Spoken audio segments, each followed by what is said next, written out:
Hey y'all, welcome to our first session of Healing from Whiteness. This series is about truth telling, unlearning, and reclaiming who we are beyond what whiteness has taught us to believe.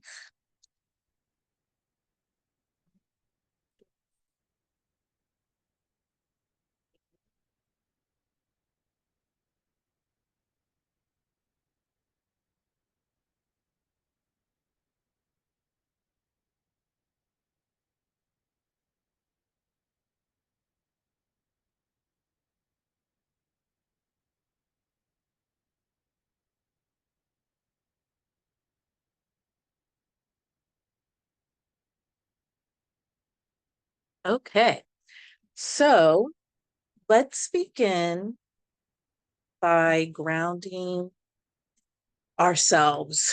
This is going to be a year-long learning series or remembering series.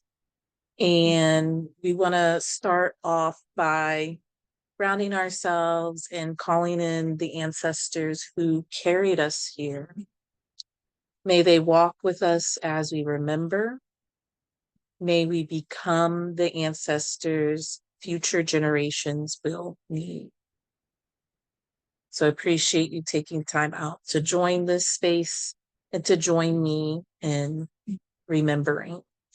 As I was prepping for tonight's session, I was reflecting on the difference between learning and remembering, and why I like, in this context, the term remembering.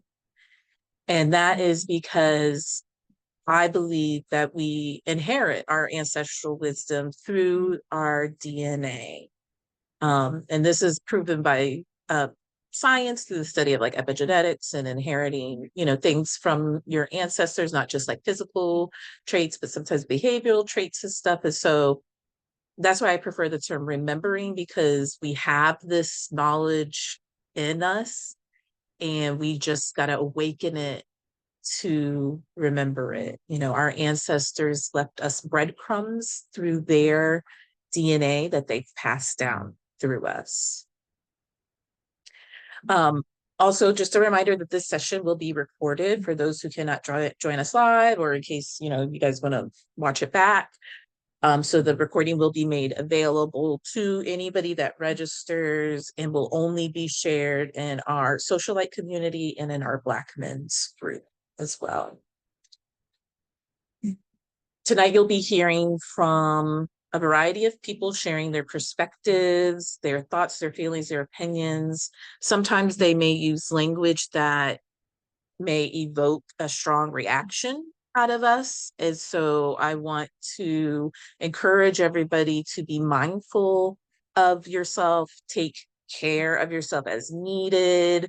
If you need to leave your camera off, or if you have to step away or take some deep breaths, please do so.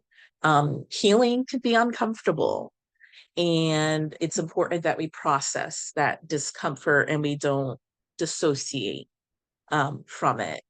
So you're going to hear raw, authentic voices on this topic, and what they say may come off as aggressive to you or too much.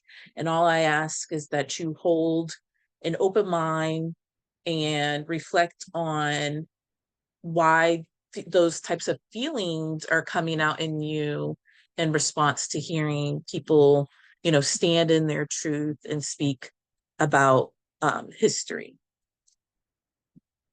All right, a little bit about me for those who may not be familiar with who I am. I'm Vanessa. I'm a mama and I've been an auntie since I was 9. I come from a long line of Black Americans. We were farmers, sharecroppers, wisdom keepers. I was born in Ohio, but raised in New Hampshire. And the tension between the cultural differences has shaped me into who I am today. I am not coming here as an expert, but as someone who is still healing and still learning. and committed to walking this path of healing and learning and remembering with you all. So how we'll learn together. So you won't just be hearing from me tonight. I'll be weaving in videos from other Black educators, creators, and cultural workers. My intent is to ensure that this learning series values all learning styles. So whether you want to just join to quietly take it all in, if you want to journal as we go through tonight's content to capture any emerging thoughts and feelings, please do so.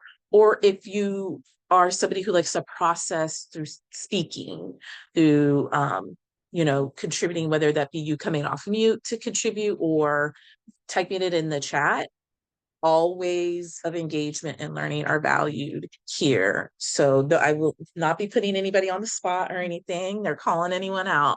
This is a consent-based learning environment. And so it is based on whatever you are comfortable with. All right, with that, let's begin.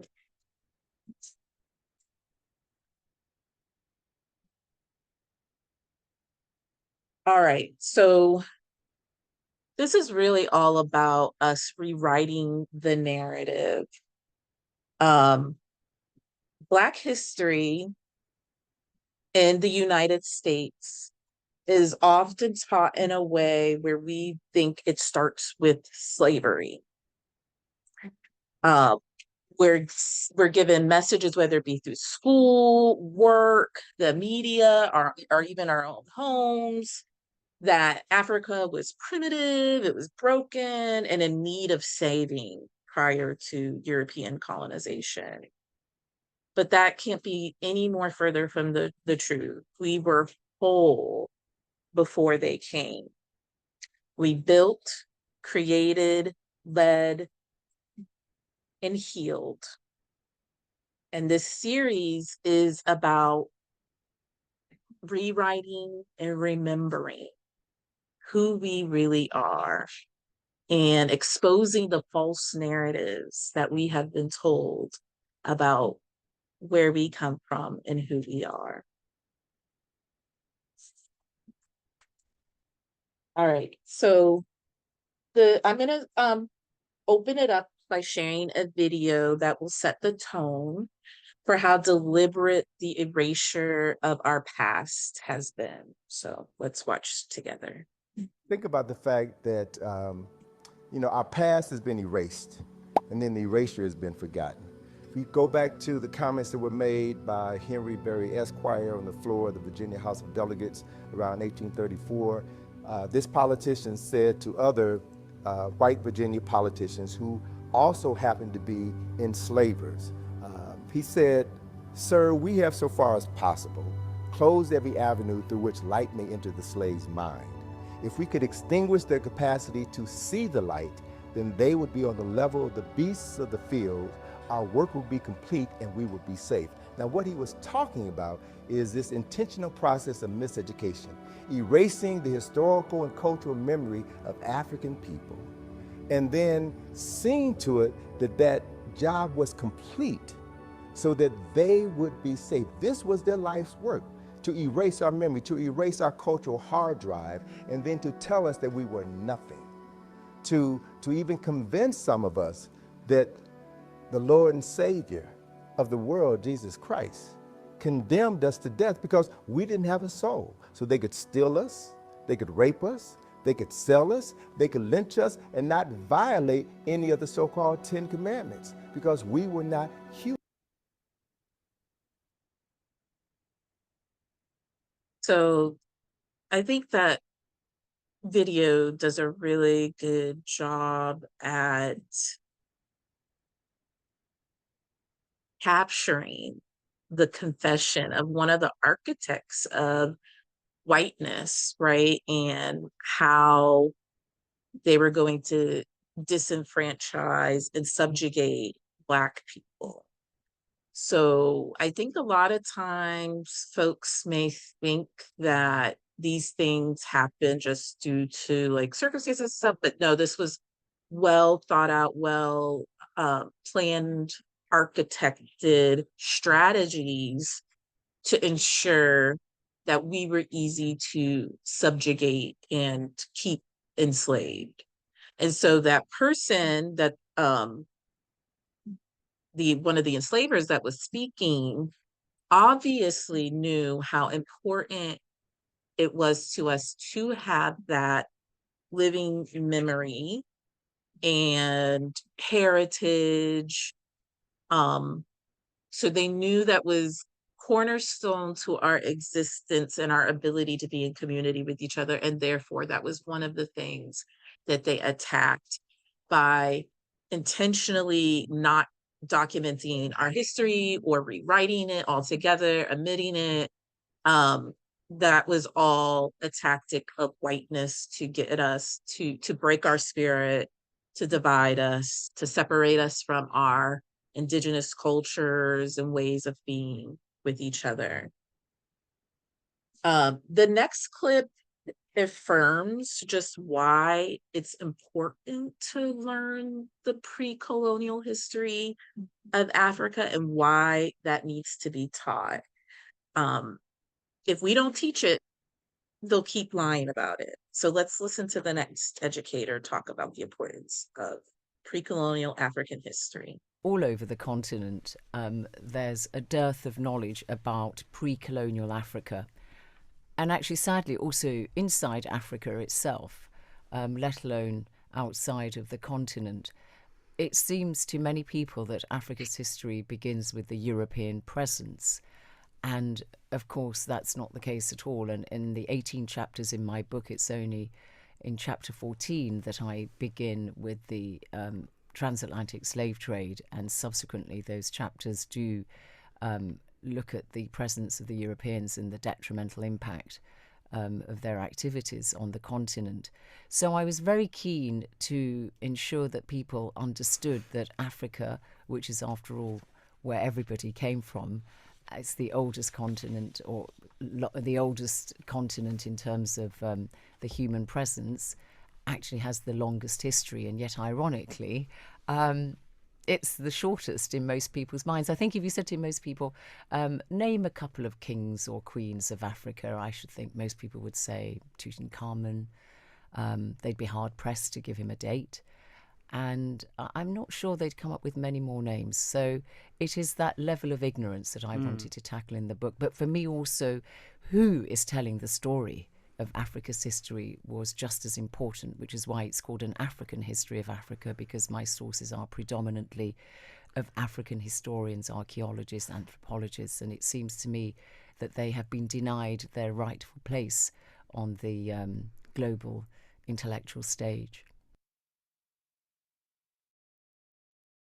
So if you're somebody who is maybe journaling through this session, this is a good time for us to just sort of pause and reflect on what stood out to us in these videos.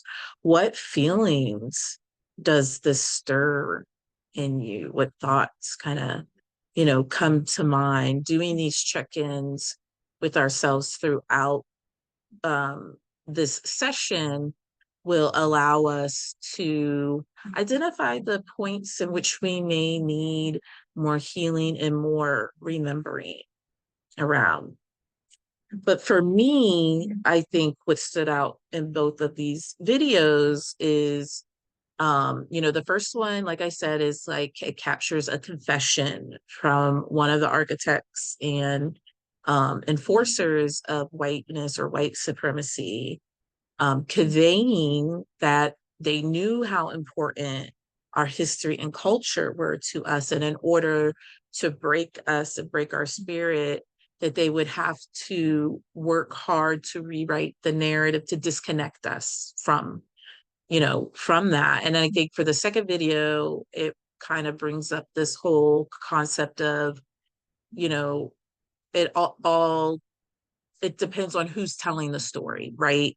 As to what gets told. And so far, the story of Black folk has been predominantly dominated by non-Black historians, researchers, the people off the street and stuff, just making things up about us. And so we really have to be mindful and aware of who is telling the story, who does the story benefit, who does the story hurt. And that if we are looking to learn about pre-colonial Africa, we need to go to the source. We need to go to the people who have the oral histories, the documented histories that are in Africa, that have been in Africa, in order to really cut through all the BS that we've been sold and learn the actual truth of our origins.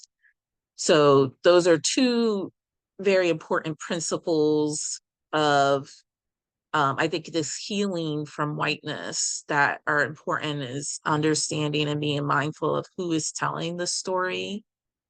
And then understanding that this wasn't just some thing that was a result of a series of like events and it just so happened that we became, no, this was a very strategic way of breaking the spirit of Africans and people of African descent.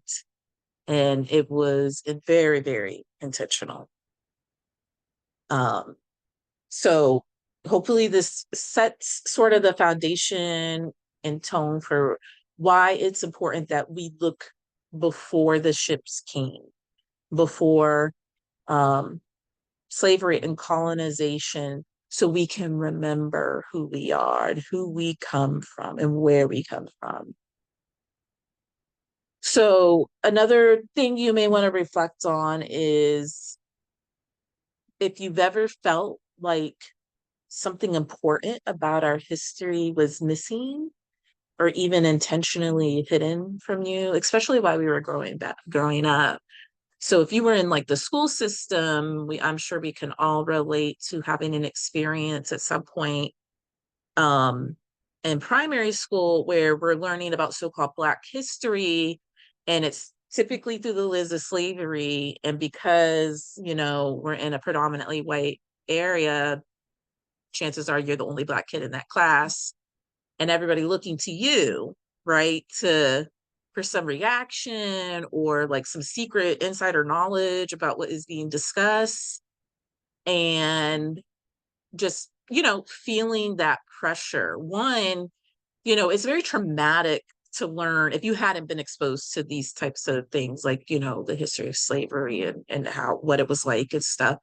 To learn that in the presence of non-Black folk, of people who just cannot relate, is very traumatic, very traumatic. So there, many of us probably have some healing to do around trauma we may hold from how we were taught Black history and the environments in which we learned that in.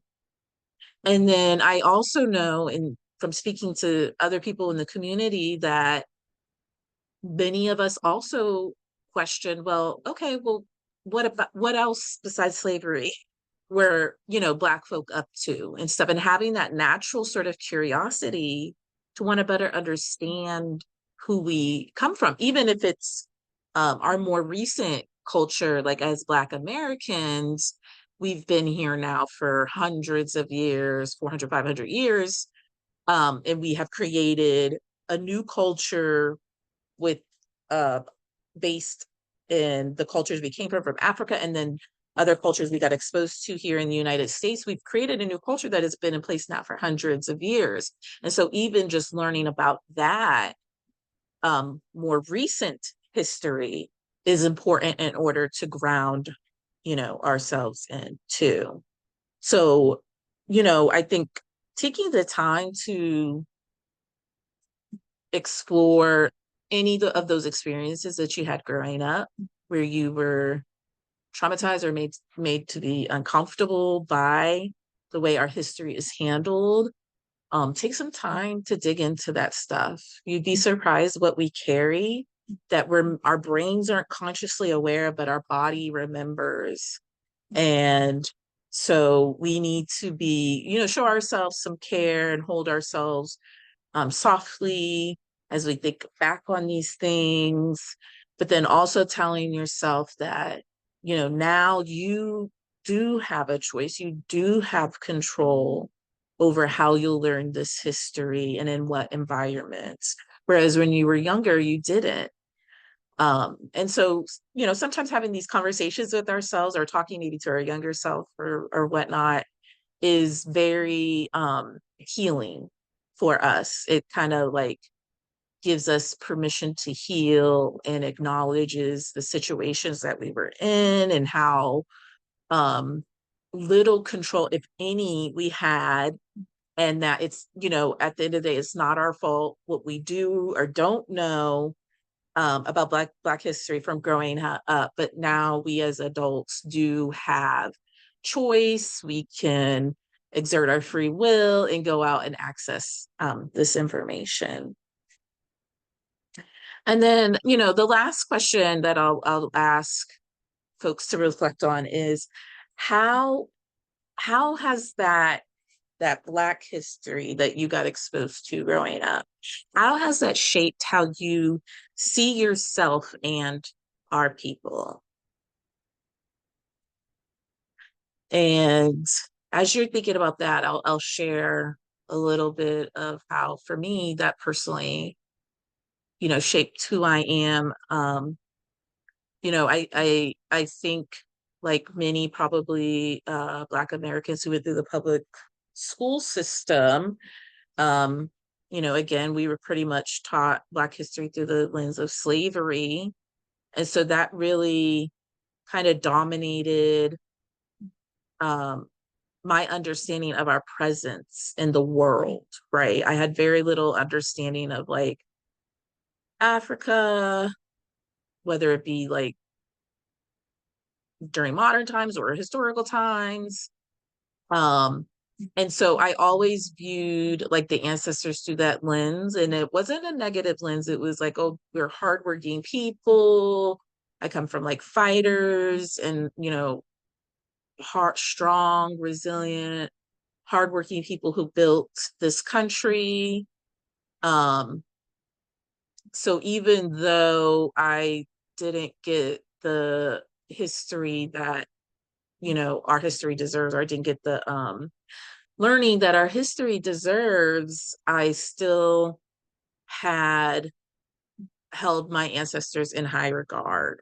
And now I hold them in even higher regard now that I've taken the time to learn more about our history. So next we are going to tackle some of these common misconceptions about Africa. Like we started out in the beginning, one of those is pre-colonial Africa was primitive. So Africa had advanced economies, governance, law, spiritual systems, and trade long before colonization. Africa is the cradle of civilization. All human life came out of Africa, and this is a known scientific fact. So it stands to reason that, Africa holds a lot in terms of history and knowledge and,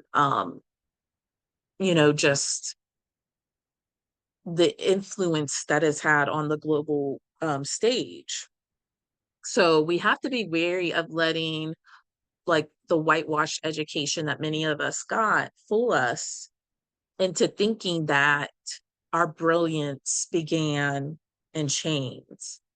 I know in more recent years, that's a narrative, a nasty and dangerous narrative that has been spun up again. I mean, it comes and goes, but like, a few years ago, I know there was moves being made to rewrite the entire narrative around slavery into a favorable narrative where, oh, well, we took these people who were primitive and didn't know anything. We brought them here and we taught them the trades, right?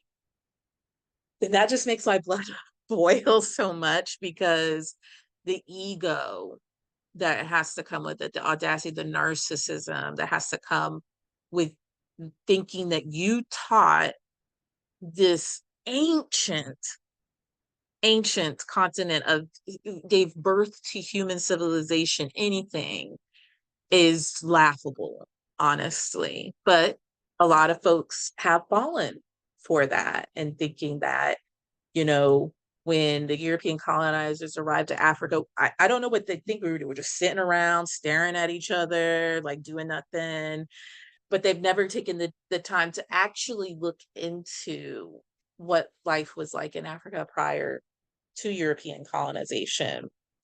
So we're going to start to do that together. We're going to start exploring Africa before colonization. I'm going to play a video that's going to give us a broader view of what life looked like across the continent before the European invasion. What if I told you before colonization, Africa wasn't just tribes and villages like the colonizers want you to think? Way before colonization ever happened in this beautiful continent, this continent was thriving and was successful way before those people came here. But that's the thing, they don't want you to know that. They want you to think that they are the ones who gave you all of the resources and that they were the ones who made Africa better. But I'm here to educate you. Before the colonizers came here, Africa had thriving kingdoms. They had global trade, and some of the richest rulers in the history of humanity were right here in Africa. Back in the day, the Mali Empire had Mansa Musa, who had so much money that he could literally crash the entire economy of a country just by spending on it with gold. Let's talk about the BWINH Empire. They had art that was so detailed that it actually shocked the Europeans. And now let's talk about Timbuktu. Timbuktu actually had universities while Europe was still in the medieval ages. Africa was not uncivilized as the Europeans tell you. It was actually so much more ahead of them. They were just jealous. Africa actually had advanced architecture and infrastructure. African kingdoms before colonization actually had democracy. For example, the Igbo people of Nigeria had a democratic ruling in which they were doing discussions and were doing things with consensus. They were not savages like the whites want you to believe. Africa was actually a powerhouse within the whole world. As a matter of fact, the Swahili coast was actually trading with countries such as China, India, and Persia. And this was way before those animals came to this continent.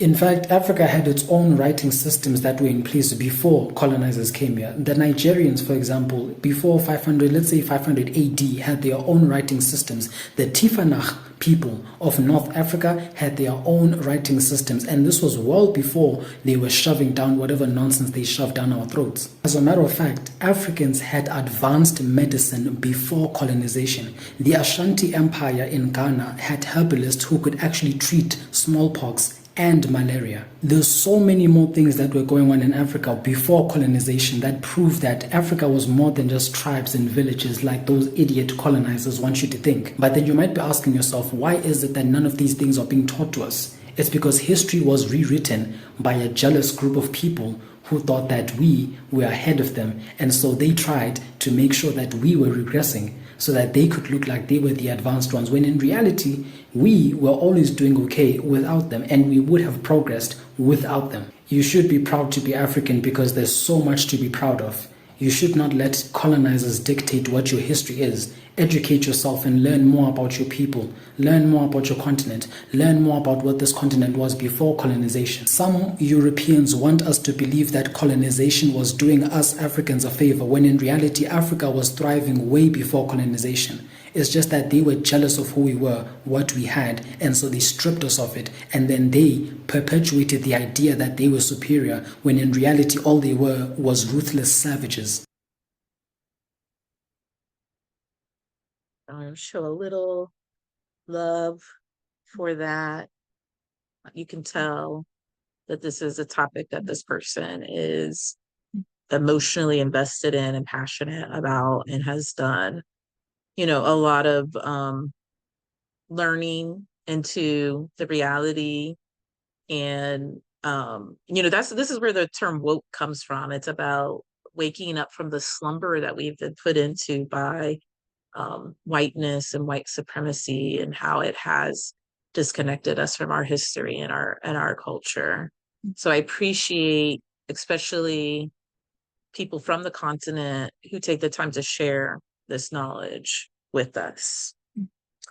Now we're going to zoom in on West Africa, where many of our ancestors came from. So we're going to take a look at life in West Africa prior to colonization.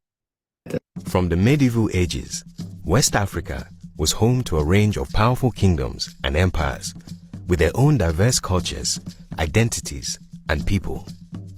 The 13th century saw the rise of Mansas and the Empire of Mali. The Mansas brought huge wealth and established Islam as the main religion. They created centers of learning and culture at Timbuktu and Djenné. The Kingdom of Benin was founded by the Edo people. It was ruled by the divine Obas.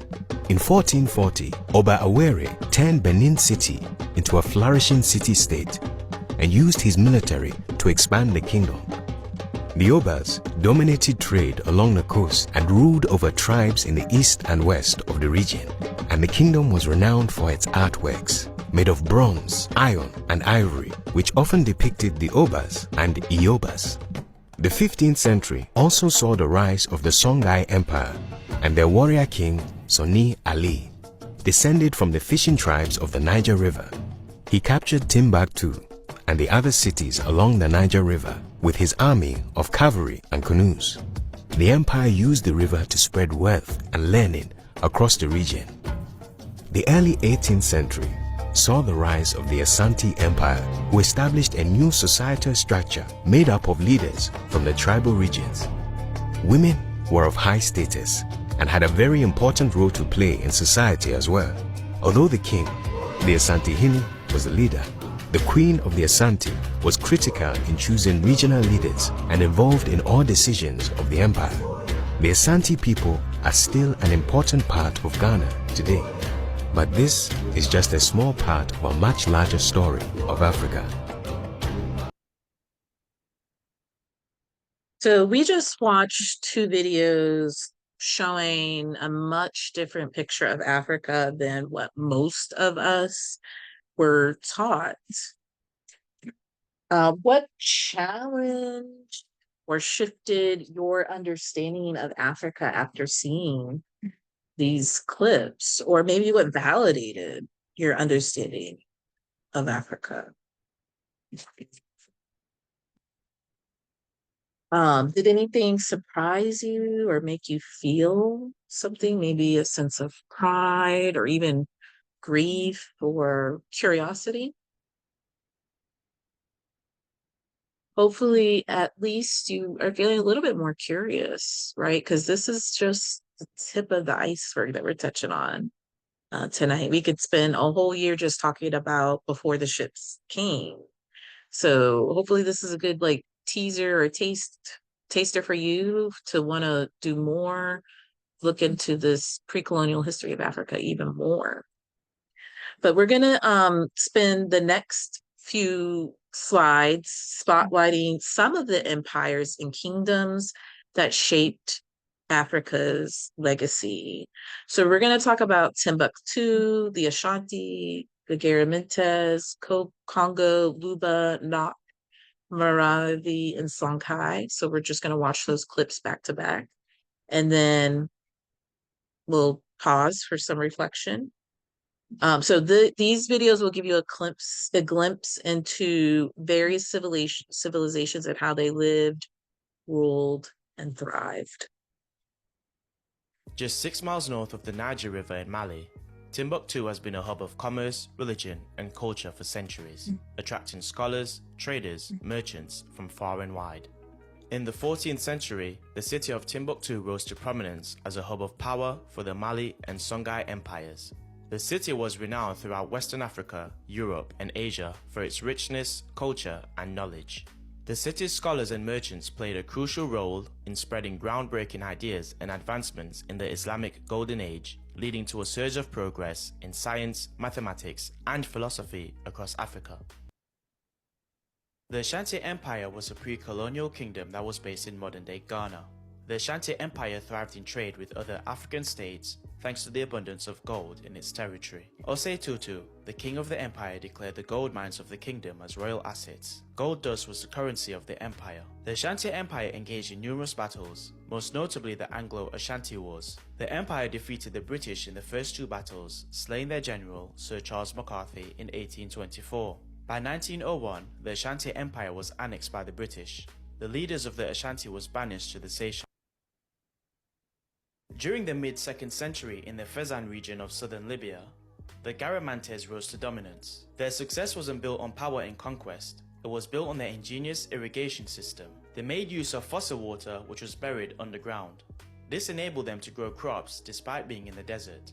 They became the first urban city that was not dependent on a river system.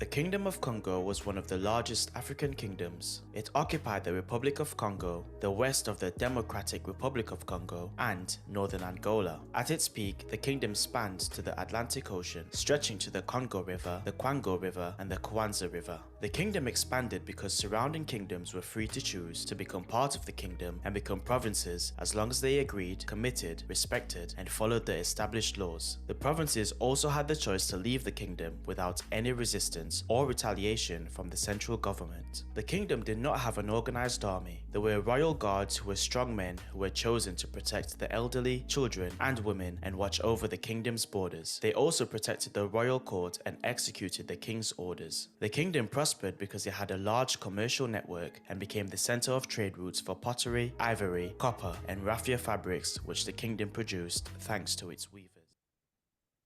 Located in the southern region of what is now the Democratic Republic of Congo, the Luba Kingdom emerged around the 15th century and prospered until the late 19th century. The Luba Kingdom had a complex political system. Paramount leaders called Balopwe ensured harmony and balance within the kingdom and were revered for their wisdom. The Luba governance model was so successful that it was adopted by the Lunda Kingdom and eventually spread throughout the region, reaching northern Angola and northwestern Zambia. The Luba economy relied on agriculture, hunting, and fishing, with copper, iron, and salt being key trade commodities. The people of the Luba Kingdom invented a calendar system based on 12 months starting in September. The calendar was unique to the environment of the Opemba Depression and helped farmers track when to plant and when to harvest. Extensive trade networks connected the kingdom to other African societies, which extended all the way to the Atlantic and Indian Ocean coasts. The Nok civilization, named after the village of Nok in Nigeria, may have settled there as early as 1500 BC and lasted until 1 BC. The sheer longevity of their civilization is a testament to their resilience and ingenuity. They were extraordinary, and their terracotta sculptures were nothing short of remarkable. The earliest terracotta sculptures date back to around 900 BC.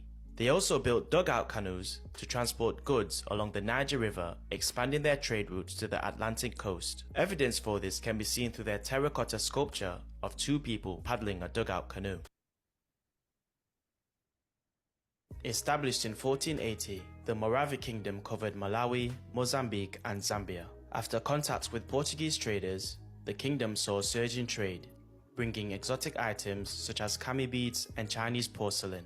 The holy city of Makamba, near Taka Taka, was known for producing healers, sages, and skilled metallurgists thanks to the Banda clan. From its capital, Gao, on the Niger River, the Songhai Empire expanded in all directions, covering Mali, Mauritania, Nigeria, Burkina Faso, Gambia, and Senegal. The kingdom was founded in the 11th century, and over time it flourished, prospered, and became a powerful empire in the late 15th century. The Songhai Empire became a powerhouse in West Africa through military conquest and diplomacy.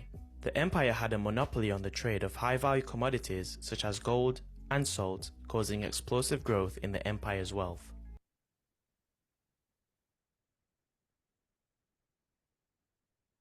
So again, that's just the tip of the iceberg around some of the empires and kingdoms that existed prior to the colonization of Africa. Take a moment to think about what surprised you or maybe what resonated with you. Is there something that you find that connects to you today? Maybe some sort of trade that you're involved in that was happening in Africa way, way, way before the ships came, and how that might be something that you got interested in because of the how it was passed down hereditarily through DNA. I know for me, it's comforting to see like some of these empires when they started, like the Nok, kingdom was around for 1,500 years. And why I find that comforting is because, that's like 3 times as long as it's been since, you know, um, Africans were kidnapped and trafficked across the ocean to come to the Americas to, build wealth for white folks. And if we were able to have kingdoms and empires that lasted for several hundred years, we can do it again. We will rise again. And so this is just not to simplify or trivialize what has happened to us over the last 5 centuries, but this is just a moment, a blip in the entire history that we have as Black folk. And hopefully you find some comfort in that too, seeing some of these dates, like, 15th century and earlier and stuff. It's like, how often do we get to talk about um, Black history from those times? Very rarely, if at all. So there are lots to learn more here with these, um, pre-colonial empires and kingdoms, and would love to hear of more examples. If anybody in the community has them and wants to share, please feel free to do so in our community spaces. Let's shift to the sacred. Spirituality shaped every part of life in Africa. It shaped law, healing, family, and justice. It wasn't a religion that was imposed, it was balance lived. So, for the next few slides, we're going to be talking about African spirituality and the various ways our spiritual systems looked before colonial religions reshaped them. So we're going to learn about Congo spirituality, Yoruba, Geechee, and get a better sense for like what this overall spiritual system was in Africa systems prior to colonization. In spirituality, there's no proselytization, what they call evangelizing. We don't recruit people to come and be in African spirituality. We believe it is inbred in you. It's endogenous in you because you are African. You are born with it. With spirituality, we need to recruit you. Born again people even have a date and time when they accepted Christ, and it becomes a big day. And I can tell you, attached to that, there's never been a war fought in Africa, from Morocco to Madagascar, from Cape to Cairo, based on spirituality. Zulu people have never attacked Sutu people because we slaughter a white goat and you slaughter a goat that has got spots. Kamba people have never attacked Igbo people because the Igbo people slaughter when the sun sets, but Kamba people slaughter at 4 in the afternoon. We don't endeavor to make ourselves look alike. There's no straight jacket. That's another difference I almost forgot. Spirituality is creative, religion is prescriptive. Yeah, I really enjoyed that clip because to me it's just so expansive to think about all the different spiritual systems that once upon a time existed in Africa, and how they just accepted that. Like, it wasn't about, oh, my way of believing is the right way, I need to convince you to believe what I believe. it seems like there was acceptance that there are going to be differences, whether it be based on region, tribe, ethnic group, right? Um, and so that opens the world up for me in terms of like how expansive the spiritual systems must have been. I like how that distinction with like indigenous African spiritual systems were not about converting people to your beliefs. It was something that you inherited.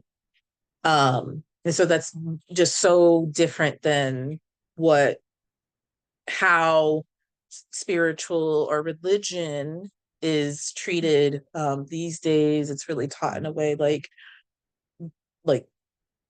your way of being and believing is the right way.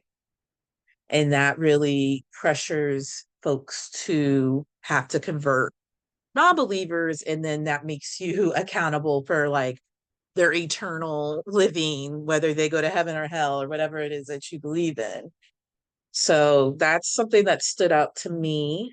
But what questions or reflections came up for you after listening to that person speak? And so now we're going to move on to learning a little bit more about Congo spirituality.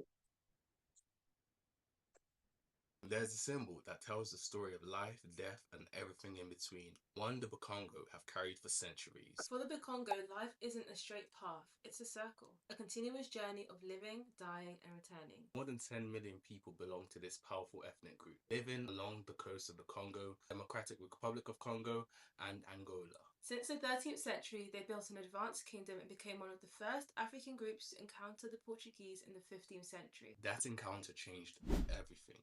Many Bakongo were enslaved and taken across the Atlantic, but their spiritual beliefs survived. Today, their traditions live on in voodoo in Haiti and New Orleans, Regla de Paulo in Cuba. and candomblé in Brazil. The heart of Bakongo spirituality is Nambizi Umpongo, the supreme creator. Other powerful forces include Nzambichi, the Earth Mother, Ntango, the sun, and Ngonde, the moon. Bakongo believed the earth didn't simply appear.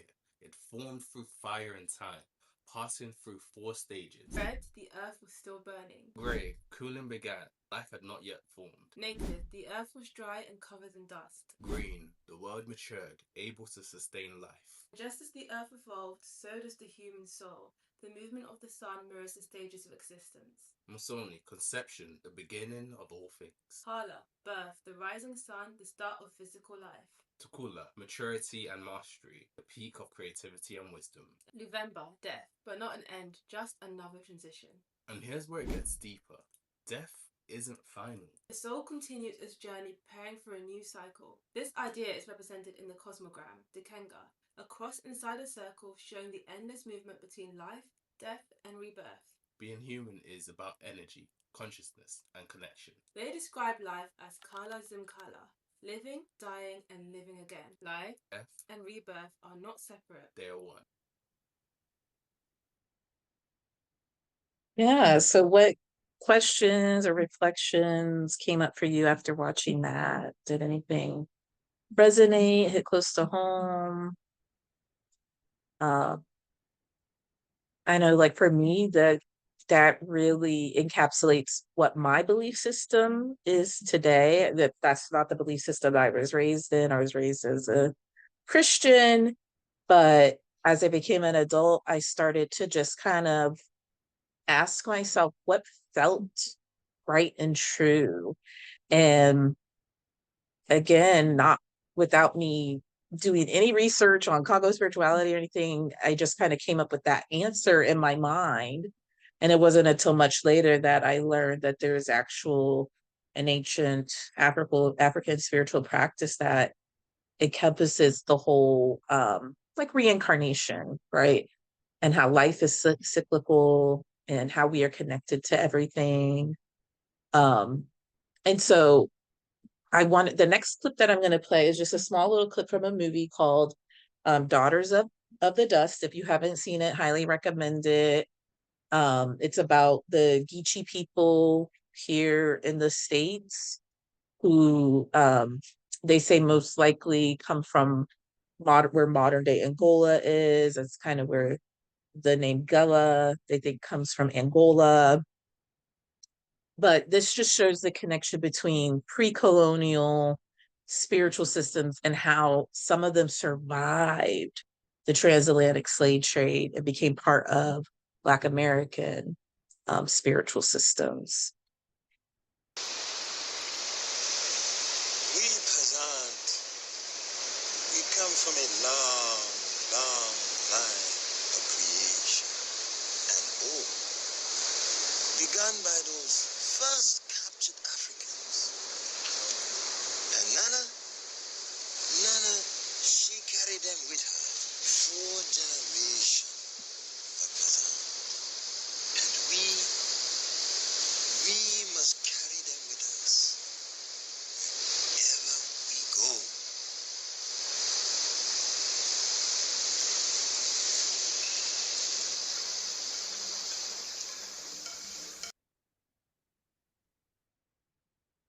So there, that shows, it really just kind of like exemplifies how some of the pre-colonial African spiritual systems did survive not only the Atlantic trade, slave trade, but then enslavers, not allowing the enslaved to practice their belief systems, and literally where it was beaten or killed, out of us. And so the care and the attention that had to go into preserving something that could get you killed. And watching that clip, it reminds me of another practice in the Gullah Geechee culture called the ring shout. And it's a call and response dance, I guess, that used to be very popular during the times of slavery and afterwards. Like, it's kind of one of those traditions that is at risk of being lost because there aren't many who know about it and practice it. So let's try to fix that, y'all. But they move in a counterclockwise circle. There's somebody playing instruments, there's 2 people playing instruments, there's someone doing the call, the people who are in the circle do the responding and moving in a counterclockwise fashion, similar to the Congo cross, sometimes it's referred to, or cosmogram, the illustration that we saw in the prior video, where it shows just like the cycles of life and death. And so that replicated itself in hoodoo, which is one of the Black American spiritual belief systems, and through the ring shout as well. So it's all inspiring how things like that survive so much violence and attempts at erasing and just like breaking that out of us. So I just wanted to make the connection between pre-colonial African spiritual systems and then like post-colonial African diaspora spiritual systems. Next, we're going to hear a little bit more about Yoruba and the Orisha, some of the Orishas. Here are some Orishas that we've painted so far. Oshun teaches us self-love and the power of admiring your own capabilities. Yemoya, the essence of motherhood and patron deity of women who promotes independence. Shongo, Orisha of thunder and lightning, a passionate womanizer associated with male fertility. Oya, the mother of 9 who teaches us to protect and defend the ones we love. Aja, one of the rarest earth goddesses, known as the soul of the forest and the animals within it. The Ibaji, powerful high-spirited deities known for rescuing endangered children. Oba, known for turning her heartache into a quest for betterments and knowledge. Orunmila, the master diviner, father of all secrets and the decoder of past, present and future events. Babluaye, one of the most loved and feared Orishas, known to cure ailments such as smallpox, influenza and leprosy. Ogun, the god of war, the first blacksmith who invented all the tools that exist. So what stood out to you about that video? What resonated, maybe? What feelings got stirred? Oh, just a little side note that the people who did this are narrating this video. They created the paintings that they're displaying, and they do sell prints of them online. I bought 2 of their prints. I have the Yomaya and BWI prints up in my bedroom. They're very, very awesome. So I just wanted to give a little plug for them not only pulling together the actual knowledge, but these visualizations of these orishas as well. But like for me, I was so happy to learn about this because it's in public school, we learned about the Greek gods and goddesses and all of that. But you never heard anything about the African gods and goddesses. And to know that we have our own, pantheon of gods, goddesses, deities, orishas, whatever they're referred to as, is something that is um very, like, again, awe-inspiring. That, and this probably like predates the Greek gods and goddesses, and probably the Greek gods and goddesses were based off of African deities and whatnot. So to be able to go to the source is wonderful uh from a spirituality, sort of standpoint. All right.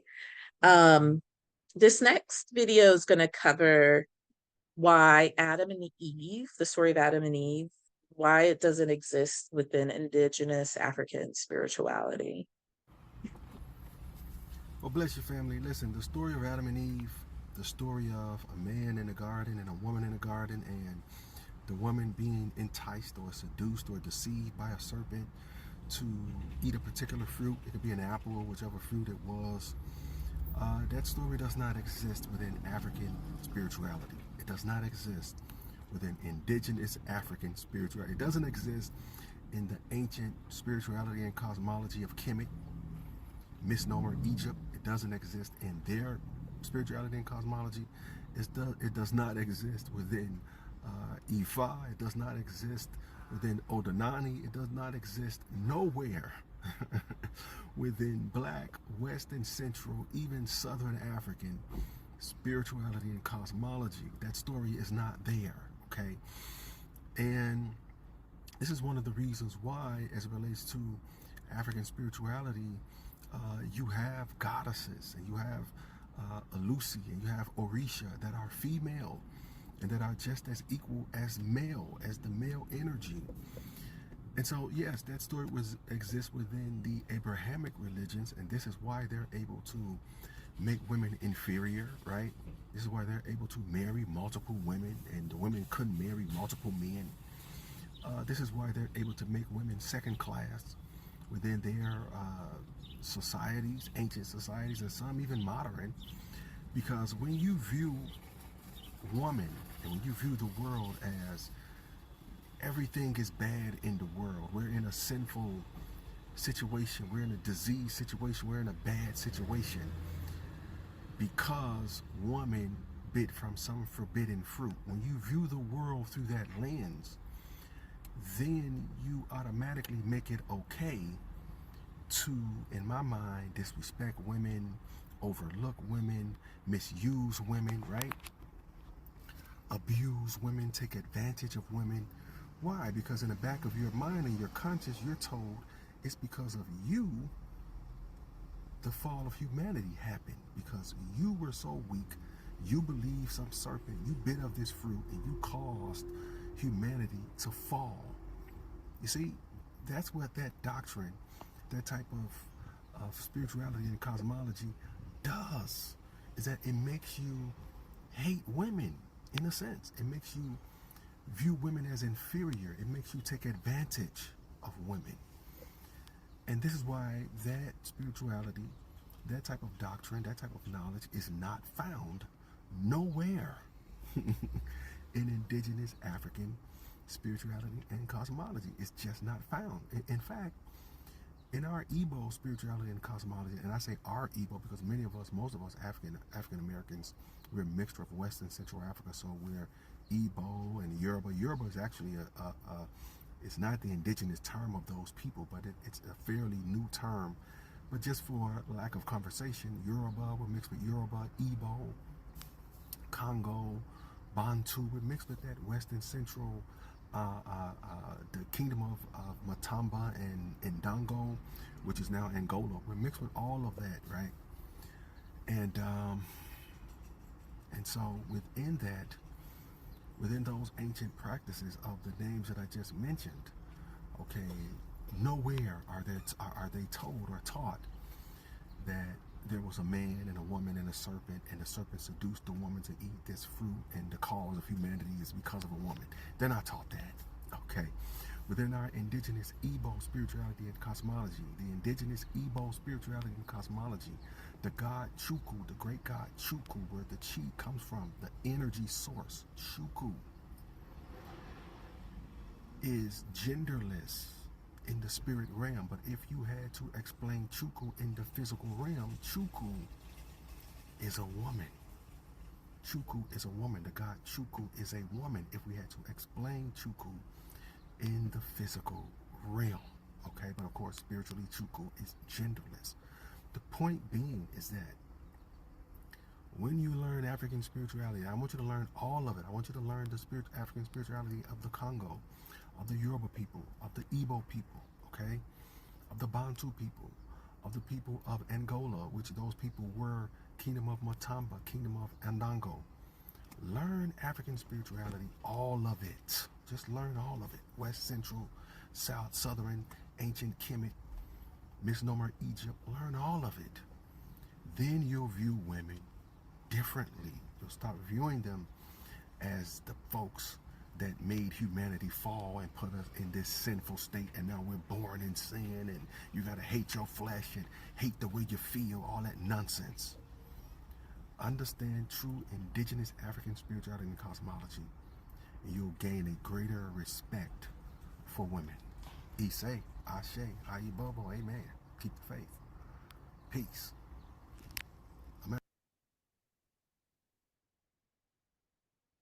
Yeah, I feel like that he did a wonderful job just breaking down how religion, this religious system that the European colonizers brought with them, really created a lot of the biases, phobias that keep us divided as Black folks. So this person um happens to be speaking about like sexism and gender discrimination and how that has been embedded in our culture and reinforced through religious teachings, through stories like Adam and Eve that place the blame on the woman for the downfall of humankind. And there are many, many other stories in the Christian faiths, and I'm not as familiar with Judaism or Islam, but that also reinforce the gender stereotypes and the hierarchy of the male being above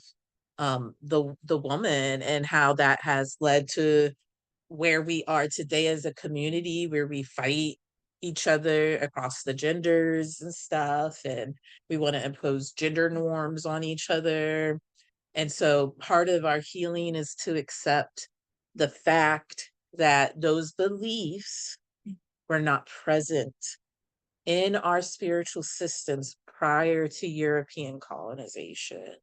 And so we must accept, therefore, that any anti-women, femme,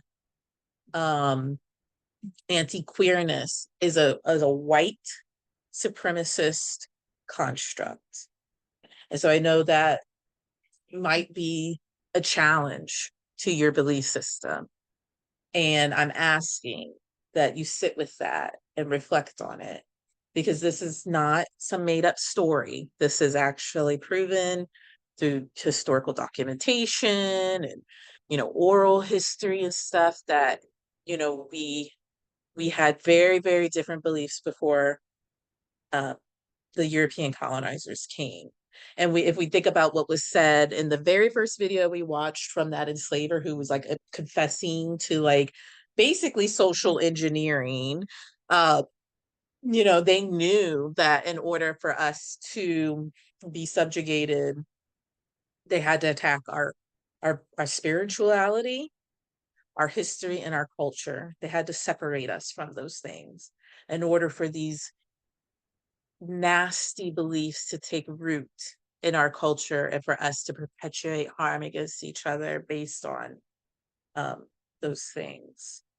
So this, you know, opens up a lot of self-exploration that has to be done, and you have to ask yourself, who gave those beliefs to you? If these are beliefs that you happen to hold, or values or views that you happen to hold, you really have to examine and ask yourself, who gave those beliefs to you, and accept the answer that it was white supremacist social constructs around whiteness and what it means to be white that gave you those beliefs. Now, if you still want to believe them after that, that's up to you.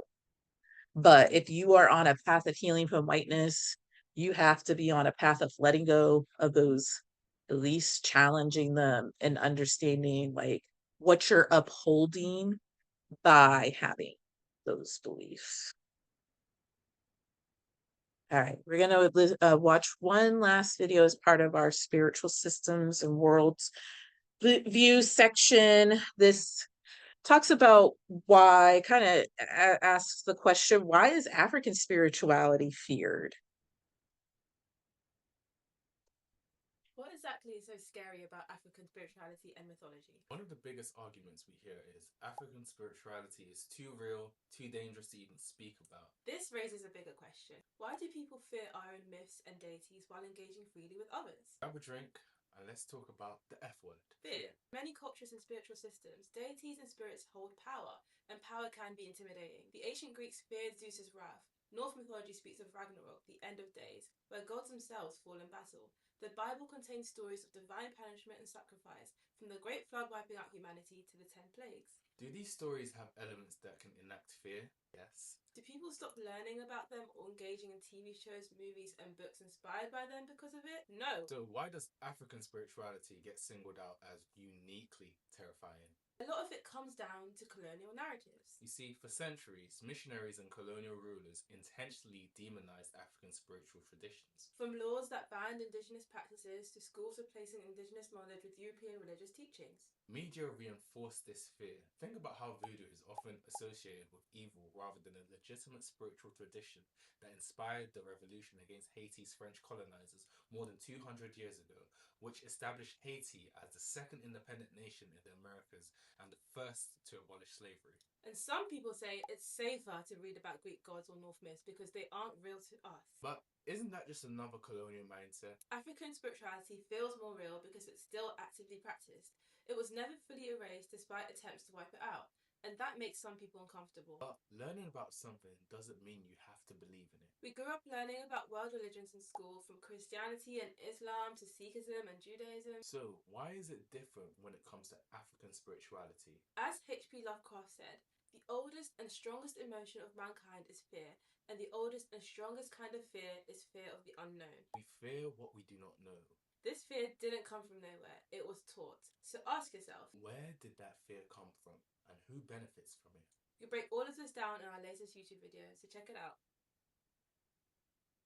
Yes, asking ourselves, who gave you this belief? Where did this fear come from? Is really going to help our healing process and help us better understand the systems that were created to enforce these types of beliefs and who the culprits were, right? So all roads lead back to white supremacy and whiteness, right? I think that these people did a really great job kind of like, you know, asking some rhetorical questions and reflections of like, what if we learned about all these scary things about the other religious beliefs that exist, the white European beliefs that existed, then why are we so quick to demonize African spiritualities that include the same, you know, things, elements of them? Like I remember growing up learning about like the Aztecs, Mayans, and the Incans, and being taught like child sacrifice was part of like, their spiritual beliefs and whatnot, but not being taught those same elements that existed in sort of European derived, religions. And even, the Bible is a violent telling of stories of sacrifices and killing of babies and wiping out civilization with the flood and all of that stuff. And yet it is not, Christianity isn't positioned as something to be feared and as bad. So we have to ask ourselves, why is it African spirituality feared? And we know the answer to that question, right? Whiteness taught us that it was bad and to be feared. Our fear comes from white supremacist beliefs that have been ingrained in us at this point over centuries and generations. And so we have to find that in us, unlearn it, unpack it, and release it, and move forward in order to continue, our healing journey. Otherwise, whiteness will keep its grip over us. It'll keep us divided and fighting each other when we need to be coming together, putting our differences aside, coming together as we have throughout the history of humanity, and taking care of each other. Is it more important to hold on to this toxic belief than it is to actually create and build this better world that sometimes gets conflated with like heaven? Why wait till the afterlife to enjoy life? We can be doing that now. So a lot to ponder and think about just over those few, short videos. And next we're going to explore gender and queerness in African cultures. So another truth that you have to accept as part of this healing from whiteness healing journey is that whiteness taught us to fear queerness, because queerness existed forever. It's always existed since humans have existed, and it was honored in many African cultures. So let's start unlearning that false binary. So each of the clips that we're about to watch kind of shows how queerness and gender expansiveness were woven into African history. Growing up, I was taught that being trans or gay was a white European thing and not something that we did. Queen Nzinga Mabande of Angola in the 1600s referred to herself as a female king. She balanced energies between masculinity and femininity, and everybody in her court referred to her as a king.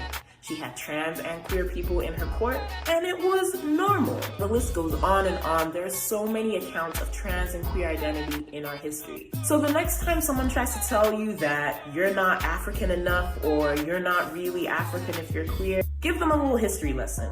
We've always been here.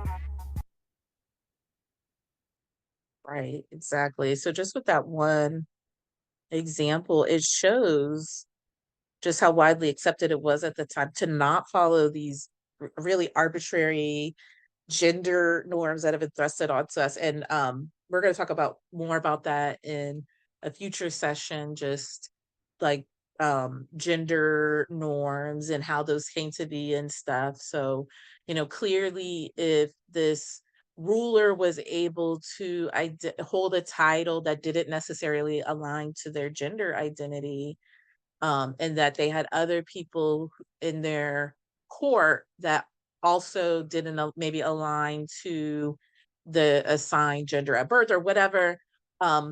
They were there, they were present, and they were taking a space and holding important positions in the community. So therefore they were not ostracized. And then we have to ask ourselves, well, when did we begin ostracizing and hating people and looking down on people in the queer community? And that is when European colonization came. And I will, there's going to be a video on that, so I won't steal the thunder of the next person who's going to speak on it. Africa wasn't supposed to be homophobic. Africa wasn't supposed to be homophobic. We lost our fucking history, and that's why we are the way we are right now. You want to know why Africa's so homophobic? You want to know why gay people can't walk around Africa like they used to do? Okay, so here's why. Let's call this the 7 deadly sins of colonization, right? Right. So, Europeans came in, 1500s, right? Made anti-sodomy laws. What are anti-sodomy laws? They were laws to go against LGBTQ plus people, right? Made us look devious, disgusting. This is where the whole Africa's uncivilized, Africa's so backwards comes from, because they saw gay people just living around. They saw gay kings, queens, they, them just living around, and they said, disgusting. We're gonna put the church in you. They brought missionaries, they brought laws, they brought constitutions that were not our own. They put that shit in there for 500 years. 500 years. That's why we're homophobic, because people forgot our history, because we were told to forget and we were murdered to forget. Ow, my nail. But we are not homophobic. We're not supposed to be homophobic.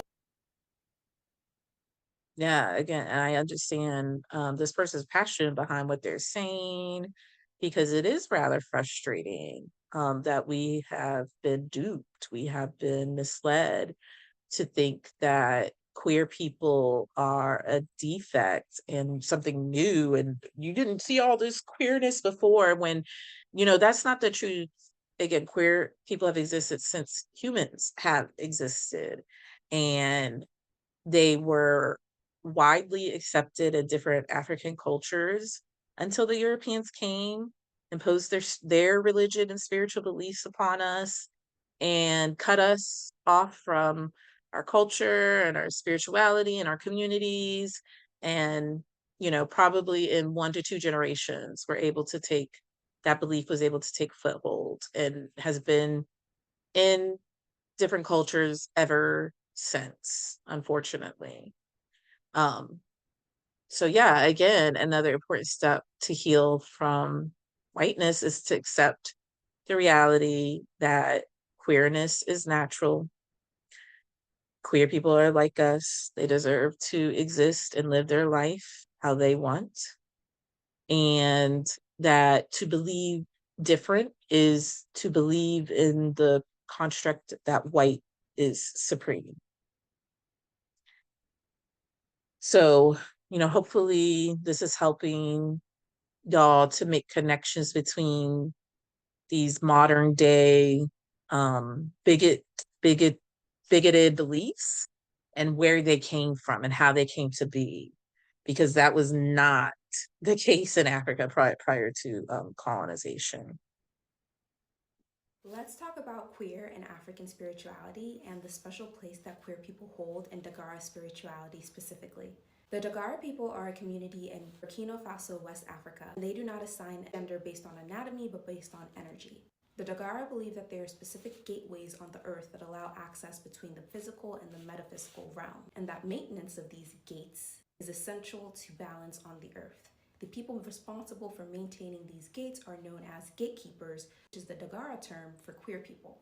The Dagara believe that queer people, with their unique blend of masculine and feminine energies and their ability to sit on the border of the two, vibrate at a higher spiritual level that gives them access to and control of these gates.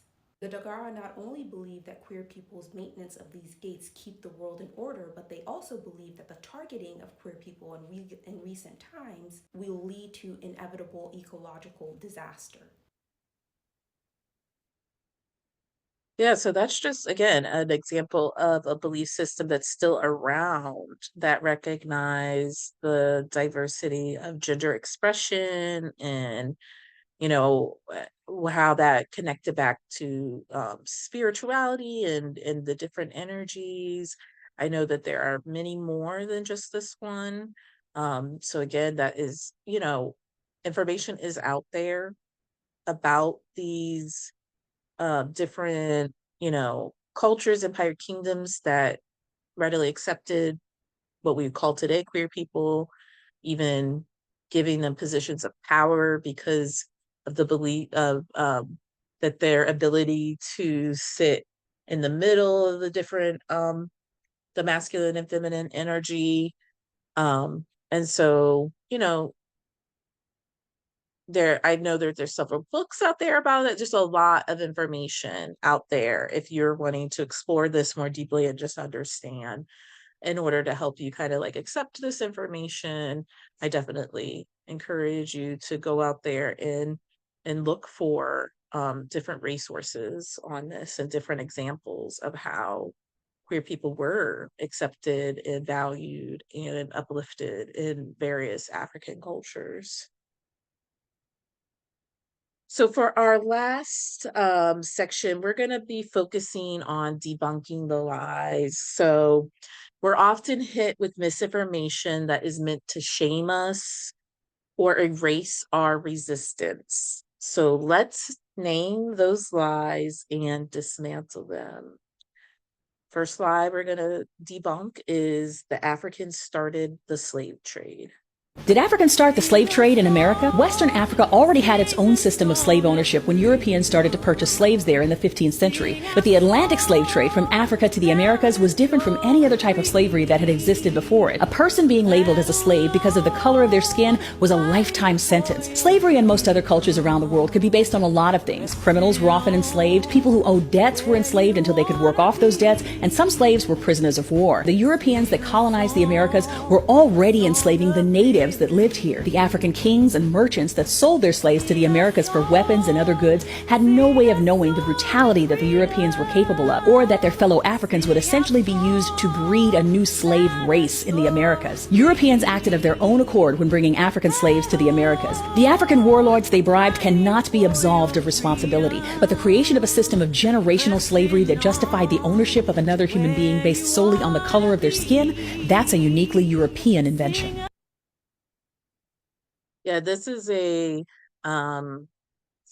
retort that I've seen used frequently by non-Black folk in response to anytime we're talking about like, you know, the descendants of the enslaved getting any sort of reparations or justice for it. Oh, well, there was other types of slavery. The Irish were slaves, you know, and so this very clearly articulates what was different about the transatlantic slave trade. It was the first time that your race determined whether you would be enslaved. Other systems of slavery or indentured servitude were not based on race. They also made it hereditary, so you were automatically born enslaved, whereas other systems did not do that. It was just that person who had the debt or whatever, as a punishment or whatnot, didn't pass on to their descendants, unlike the transatlantic slave trade where you automatically, if you were born to an enslaved person, you were automatically enslaved, right? And then just the absolute deplorableness of how we were degraded and treated, and just really not treated as human beings. That is very unique to the European slave trade. So I think it's important to be aware of that, because that is a common argument that a lot of non-Bloc folk like to, there were other forms of slavery before that. Do we give them stuff too? Do I get stuff? I don't engage in debate with folks like that. I'm not wasting my energy, but I know that these conversations come up in the workplace, they come up at the dinner table, and so knowing the actual truth is helpful in those moments, whether you use that truth to respond or you use that truth to anchor yourself in that moment to keep you grounded and centered while this person's trying to throw you off, right? So that we've debunked that lie. We did not start the slave trade. The next lie, our own people sold us. So watch this video. The argument that our own people sold us into slavery. Now, mind you, slavery did exist in Africa before the colonizers got there. And yes, we did have our own persons in slavery. However, All right, no, so the system of slavery that was in Africa is based on debts. So I owe you, say, $500. I don't have $500 to pay you, so I am indebted to you, and then by so doing, I give you my time, and once that debt is paid off, then my slavery is basically over. So when persons try to defend chattel slavery, which is what persons in the slaves in the Caribbean and America went through, the whole whipping, beating, no money kind of thing. When people try to defend it with that statement that black people sold our own people into slavery, that is not what they signed up for. That's not the contract they signed. Yeah, so I think when people say, oh, Africans sold other Africans into slavery, they are missing very important context and details. It's technically right. Did Africans sell other Africans? Yes. But they're making it seem like they knowingly sold them into this horrific chattel slavery, and that is not true. When, as this person explained, the Europeans came to get enslaved, make deals with, the local leaders and warlords and stuff like that to get enslaved folks and stuff. Those people doing the selling had no idea that these Europeans were going to treat these people so inhumanely. They only knew what slavery was in the context of their culture. And as this person described, slavery was like a temporary sort of status. You could work out yourself out of it, right? So that is what these people believed they were doing. They were giving these people who had debts or whatever, committed crimes or whatever, that slavery was a punishment or a way of paying off debts. They believed that the Europeans were going to allow them to work it off and then they'd be free, right? Because that's what they do, right? They didn't know that they were going to be crammed into ships in the most brutal and inhumane conditions. And then once upon arrival, not able to speak their language and being beaten and assaulted and, forced to procreate and all of these terrible things that our people endured. So, I think that's a very important nuance that needs to be addressed when, again, another way people want to get the heat, non-Black people want to get the heat off of them is by trying to make it seem like, oh, Africans were just as, moralist as the Europeans were. And that was just simply not the case. That was not what they were thinking was happening. And then after a while, the Europeans just started taking people. So there was no selling. No money was being exchanged. They were taking people, they were killing Africans, taking their people. So that is a complete falsehood that they have successfully spun into the narrative of, the history of slavery, the transatlantic slave trade. Another lie, let's debunk the next lie. Africa was weak. That's how they got colonized. It was easy to colonize Africa because of our value systems. We were welcoming to visitors. Kindness was also an important virtue in African society. Unfortunately, the values that were held in high regard in African society were the same values that made Europeans view us as naive and inferior. In short, our kindness was taken for weakness. The same thing happened to the Aztecs in South America. After Christopher Columbus's first voyage, he described the natives as so naive, so free with their possessions. When you ask for something, they never say no. To the contrary, they offer to share with anyone. To European imperialists, being kind to one another, let alone strangers, was not a common occurrence. You see, by 1601, the Dutch had already established the first stock exchange in history. This also means that capitalism began to take shape in European society. In essence, it was every person for themselves, may the best businessman win. So when they set foot in Africa and saw people living in harmonious communal societies, we became targets, easy targets. And that's how precious minerals and other resources were siphoned out of Africa to build Europe.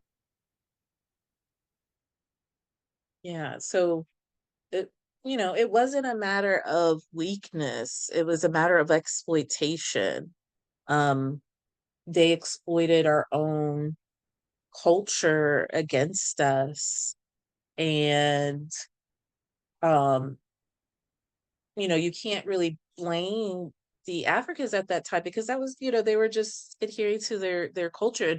And it takes a very warped mind to think of what the Europeans ended up doing to the Africans. And so, that probably wasn't even on their mind. Towards the end, we're going to watch a video clip that'll prep us for the next session. But part of this also you have to understand European history and how Europeans came to be the vicious people that they came to be. And so, they're coming with these like very warped brains because there's been a lot of infighting and killing each other going on for, centuries over there. And so that's the mindset they're bringing when they arrive is how do I exploit this person? Whereas Africans, I've heard it described as like, Europeans are xenophobic. They have a fear of foreigners. Africans are xenophilic, where they're welcoming and courteous and kind to even strangers, right? And so they studied that, as that quote from Christopher Columbus, they're like, oh, we see that this is what's, and then they decided to exploit it. And we know that a lot of occupation and colonization was successful because these people were bringing diseases with them that there weren't medicines for in these places that they were going to colonize and capture and kidnap people from. So a lot of people died just because the diseases these Europeans brought with them. It wasn't because they were smarter than us or, anything like that. It's just because they brought these like illnesses that would rapidly go through villages and decimate the population, and there'd only be like a handful of the community members left. And so therefore, yeah, it is easy to take over and take them, right? Because numbers are on their side. So that's just another narrative we really have to reject, is that like, oh, if Africans were just stronger, they would have been able to fight off the colonization and occupation. You can't anticipate the evil that the Europeans brought, I guess. You'd have to have a very warped mind to look at people that way. And clearly the Europeans did, which is why they went around the world killing folks and taking them from their homelands and scattering them about the earth. And like I said, I have a video clip towards the end that kind of starts going into that, but we're going to expand into that more in future sessions. All right, so the last slide that we'll debunk is, if Africa was so strong, why did it collapse? In Greek history, there is something called the Trojan horse. When the enslaver came, it all looked very innocent.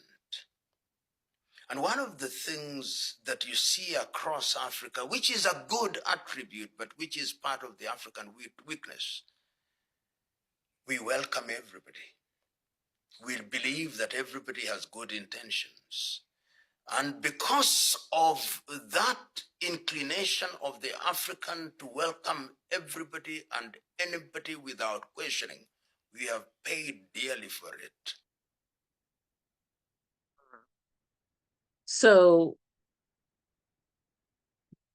before the Europeans arrived, Africans had a very welcoming culture, basic community, collective care, all of that. Those are all good things. Those are things to be ashamed of, or to place the burden of like the transatlantic slave trade on. However, now we know we've had just as much time as they have to study us and to exploit our you know, our the weaknesses in our collective power that exists today, right? We also have had the same amount of time to study them. And so part of the healing from whiteness means accepting some hard truths about non-Black folk, including that anti-Blackness is rampant. It is the number one form of racism that exists is against Black people specifically. And the way in which whiteness was created, Black people are at the bottom of the social hierarchy racially, right? And the more we accept that, not as like, oh, resign ourselves to the fact like, oh, I guess we're at the bottom of the social hierarchy. No, but the more that we acknowledge that to be Black is in opposition to whiteness, and therefore we are going to experience the impact of white supremacy and whiteness at even more than other racial groups. That's also part of the healing, accepting those what could be hard truths, right? And knowing that really we have each other in terms of this power system of racism. Black folks stand alone in that. And the more that we can accept that and come together, the more we can work against anti-Blackness and work to eradicate it from all cultures. And even amongst Black people, anti-Blackness is rampant and strong. So we need to be honest about who we're dealing with here. And we're dealing with the descendants of these people that did these horrific things.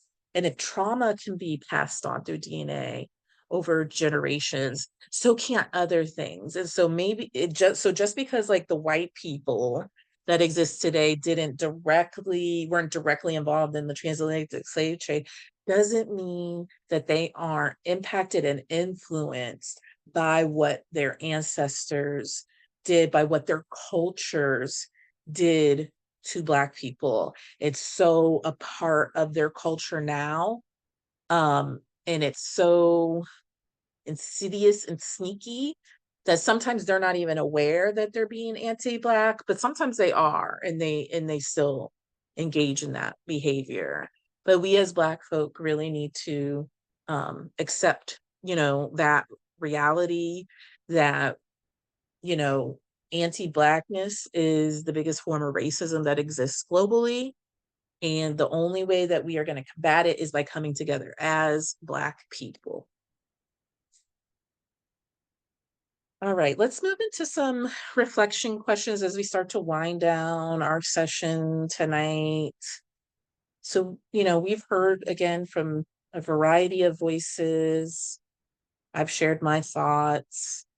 Hopefully you've been, reflecting and capturing some of your thoughts too. But take some time to just kind of think about or journal. What did you learn today that you weren't taught in school? What myths did you carry about Africa or Black history? And how does this shift how you see yourself?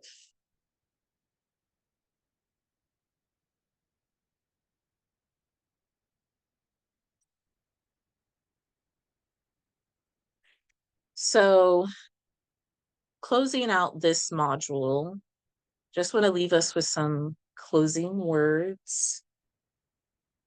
We were not born into brokenness. Whiteness worked to break us. but our ancestors left us breadcrumbs, and now we begin to remember. So as I mentioned in the beginning, this is really just as much about learning as it is about just remembering and awakening these ancestral memories and wisdom inside of us so that we can use it in today's situations and better equip ourselves as a community to withstand the oppression and to create new systems that exist outside of these systems of oppression. So next month, we'll unpack the invention of whiteness and how race was created as a tool of control. We'll trace how whiteness became the foundation of modern systems. I want to share this video clip called What Went Wrong with Whiteness as just sort of like a preview of what we're kind of getting into, and also as like, I guess, sort of tonight we focus on African history before the ships came, so pre-colonial Africa. I think it's important to also know what was happening in Europe during that time, because obviously things happened that led to Europeans of different countries going to Africa,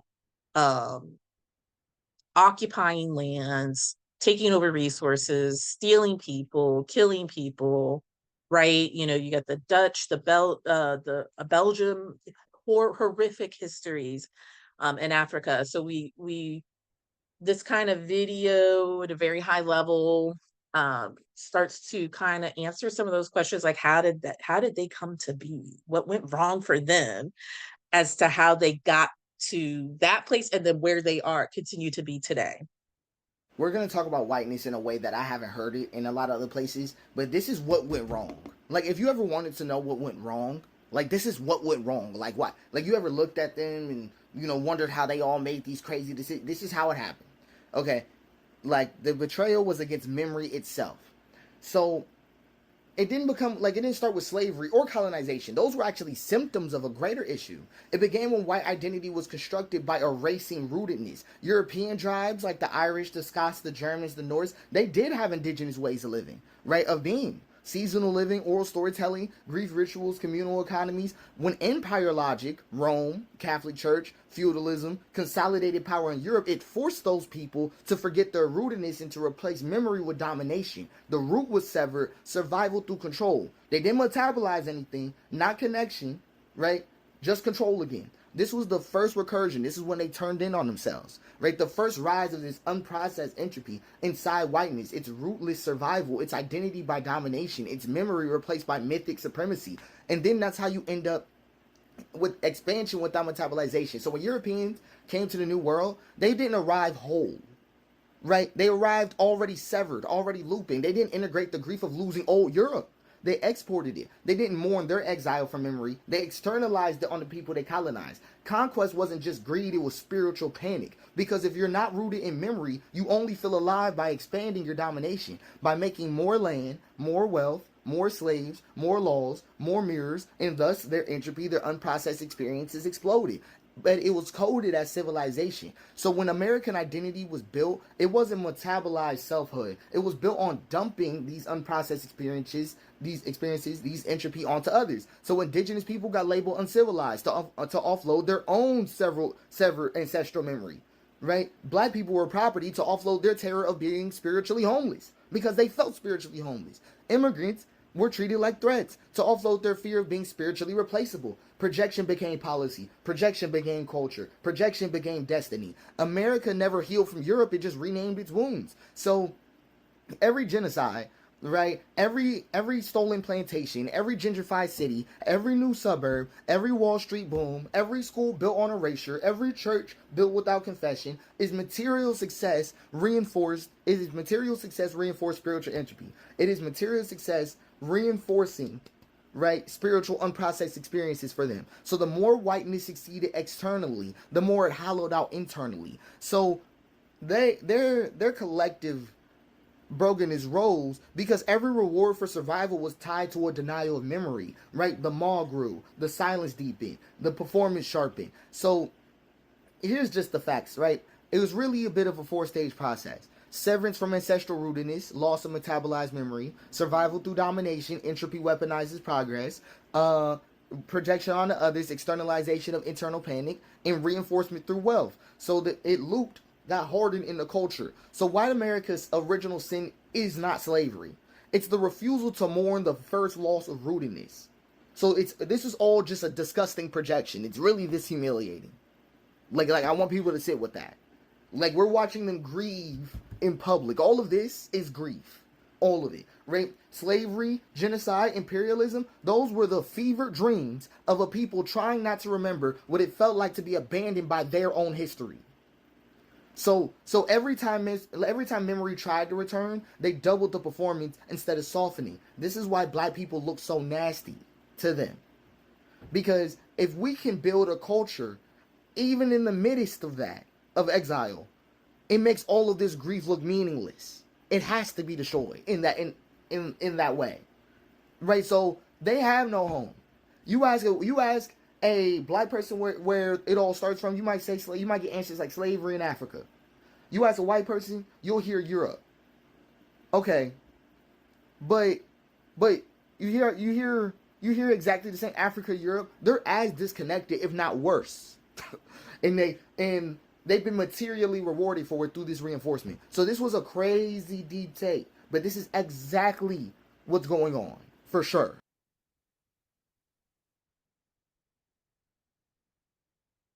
Yes, I remember when I had this like sort of epiphany or revelation. So one, this whole series has been like something I've been dreaming about building for several years now, and it's just now where I have like the time, the capacity, and energy to really invest in it. But one of the things as I was doing like my research early on several years ago, one of the questions that I had was like, yeah, what's going on with what is indigenous European culture? Like I just had never been exposed to it, right? And so I learned about this group in like the area of like Sweden and Denmark and stuff. They were called the Sami people, Sami, and they are an indigenous European group, and they had their own culture. They were known to herd reindeer.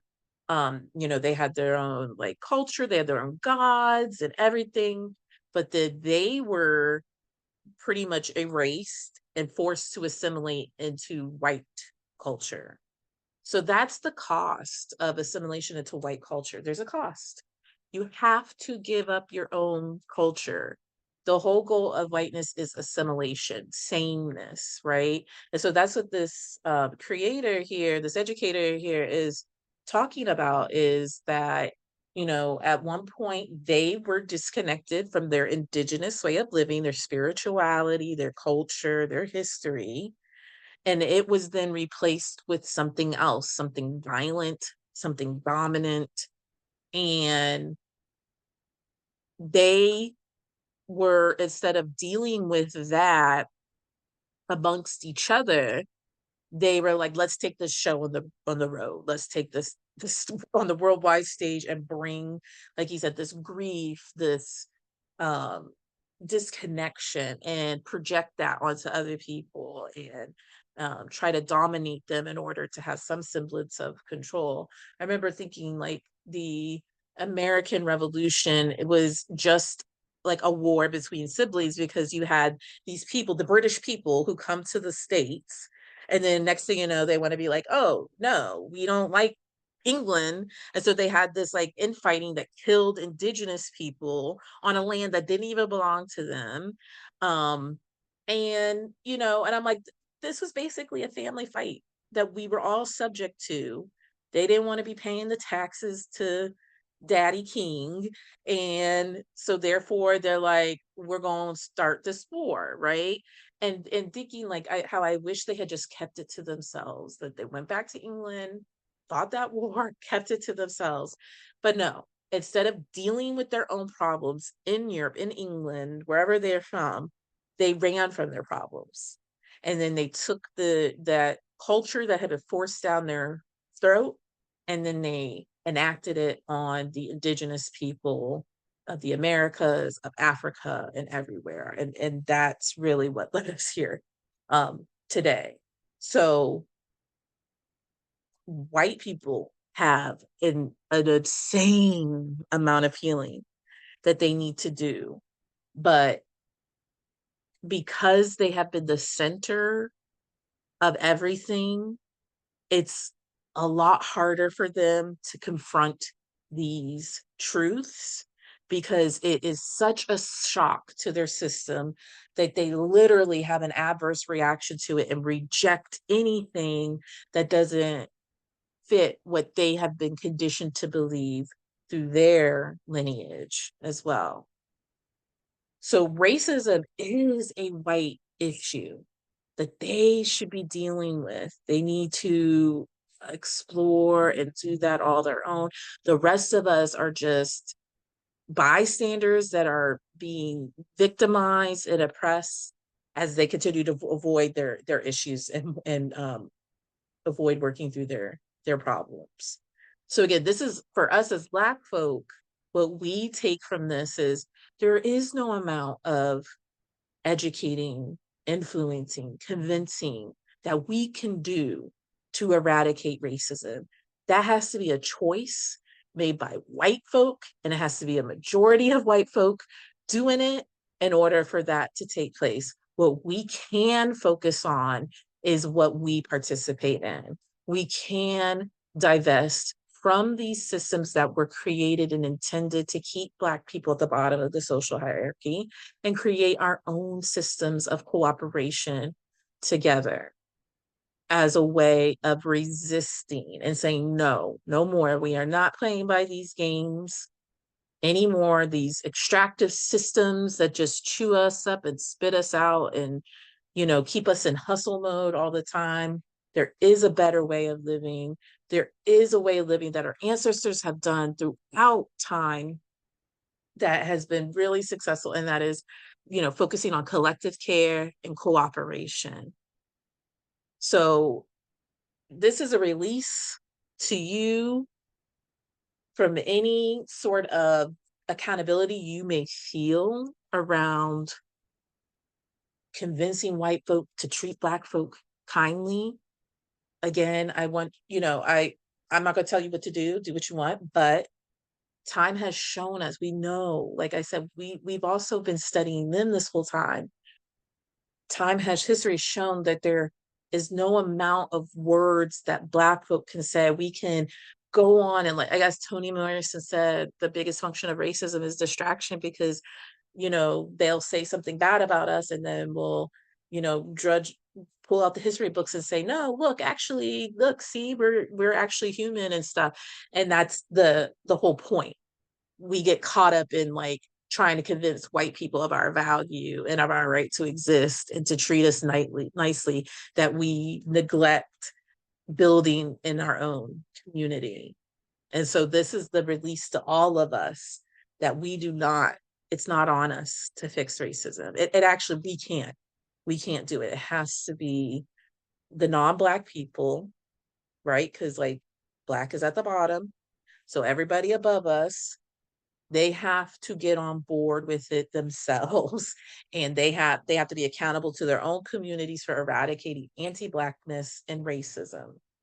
And while they're doing that, us Black folk can focus on rebuilding, on remembering, and on working together. So I just want to say thanks for being part of this space. Again, all sessions will be recorded and sent out after.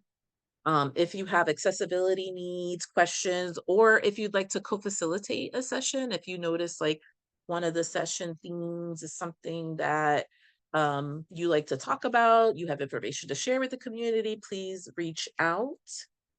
And I want to leave you with this and hold it close to you and hold it in your heart. You are part of a long line, and we are walking forward together. And I want to encourage you to keep remembering, keep learning, and keep remembering. Until next time, take care.